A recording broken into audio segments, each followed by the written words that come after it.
Hey, Dr. Tom Preston here, head coach and founder of Full Circle Coaching Consulting, and we're super thrilled that you've chosen to join us today on our channel. If you're really enjoying the content that you're seeing here and the depth of knowledge that we've got to share over the coming years, we sure would love to have you subscribe. Certainly just hit the subscribe button below, hit the bell, and you'll be notified anytime new content comes out, which is super regularly. So again, thank you so much for joining us. We look forward to being of value to you on your journey towards a more authentic and full and rich expression of your life and your business.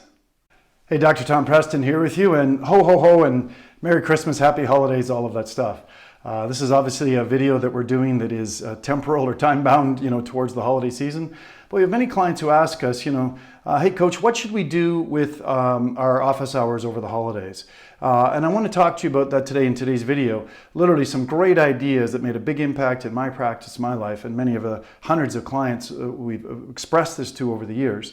Both on the microcosm in terms of just, practical hours over the course of the holiday season, plus macrocosmic bigger picture. So again, stay with us till the end because I'm going to share all of the details of this strategy. It's super simple to follow, but it's got many parts to it. The first part that I want to talk about is you trusting and allowing in the process of life and in the value of rest and recuperation for yourself or for you and your family over the holiday season. My general experience is that the vast majority of docs that we work with, they tend to work too much.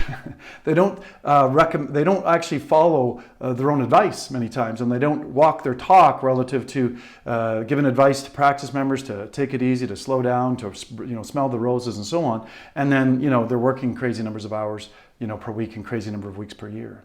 So this is an opportunity over the holiday season, assuming that it's a holiday that you recognize, which maybe some of you don't, but the vast majority of people that will be watching this video do recognize the holiday season, regardless of your religious background, and see the value of just unplugging for a period of time and really just recharging your batteries. I can tell you that there's two sort of ways to play this on the macrocosmic, and very specifically I'm talking about coming into the 25th of December and then working right through until early January. So as you come into the holiday season, as you come into the 25th, I would strongly encourage you to just really look at the timing of that, whether the actual Christmas day itself falls on like a Monday or a Saturday or whatever, and then plan your way backwards to make sure that you and your team are getting rest. I've heard of some docs that choose to work like right up until like 8 o'clock on Christmas Eve. They go home, their kids are already in bed, they don't have any of that special time. And don't forget, there's a ripple effect there because if I was a practice member of yours and I had little kids at home, I wouldn't want to be at your office that late at night. If I was a team member working for you, I wouldn't want to be in your office that late on a Christmas Eve. So as you look at the 22nd, 23rd, 24th, just make sure that you're building in time in order to just really have that time to just get into the mindset and the vibration of slowing down enough to really enjoy the holiday season, right? So, for me, that would look like not probably working the 24th. It would probably look like maybe even closing early on the 23rd, depending upon hours and where it falls. Big difference, obviously, if it's on a Monday or a Saturday, okay? So that's just a little piece of advice.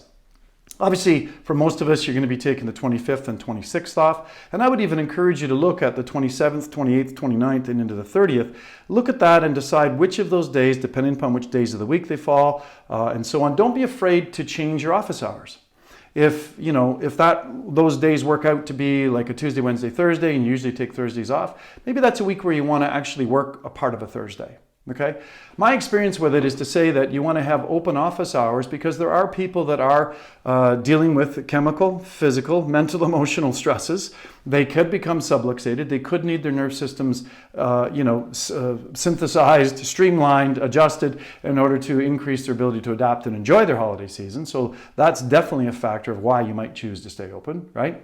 And I would encourage you, if you're young in practice and you're really looking at building, then working some of those days or parts of those days would be wise.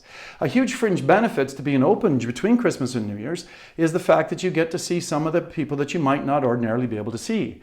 In particular, in my practice, which is very family-oriented, very child-based, a lot of those kids that I saw come up through primary school, go to high school, and go off to university, they're gone, and I'd refer them to other chiros, but I didn't get a chance to connect with them. This was a great opportunity, and we would slot off times just for the university kids to come in where I could get them adjusted, but I could also get caught up in their lives and their well-being. Those were some of my favorite days in practice over the course of any given year, because I was able to connect and just influence those young minds in any way that was possible. And it was very rewarding that they wanted to actually come in. Their parents would often ask if they could come in. So that's a big fringe benefit of having some time there.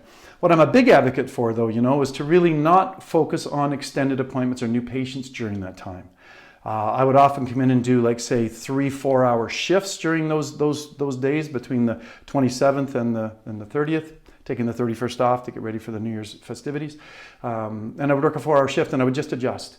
I mean, if there was an absolute crisis coming in, I might do some sort of like crisis care intervention in order to help somebody kind of get through the holiday season, but it wasn't really worked up as a whole new patient. I just wanted time to go in, serve those people, adjust them, love on them, okay? And also, don't forget about your team in all of this, you guys, right? Your team wants time with their family. They want time to be able to recharge and regenerate and so on. As does your practice members, right? To just unplug and not have another doggone appointment to have to, maintain and have to keep up. So again, whether you work a morning or an afternoon may depend upon your energy, may depend upon your community, may depend upon your family dynamics. For me, I used to want to get in there at the office pretty early. I usually worked at 7 a.m. Sometimes I wouldn't start until 8 a.m. to give the staff a little extra break during this particular era of Christmas holiday season we're talking about.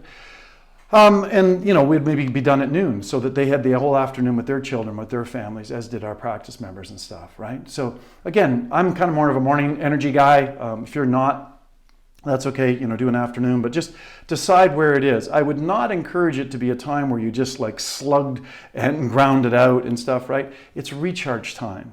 One of my mentors, a guy named Dan Sullivan, who runs a program called Strategic Coach here in Canada, in the US, he's a big fan of tracking the hours and the days that he takes off in a year. And what he's seen statistically over his literally 42-year business career is that every year he takes more time off, his business grows and the income grows. So I've definitely been more focused on taking more time off, not less time off, because of the energy of it and what it brings back, right? You're able to give more of yourself. You're clearer thinking, you're clearer headed, your deserve level's higher, you're hungry, you want to go and serve those people, you want to go out and promote to your community and help those people find you to get in under care. So again, holiday season hours are something to be focused on and something to give back to yourself, your team, and your practice members.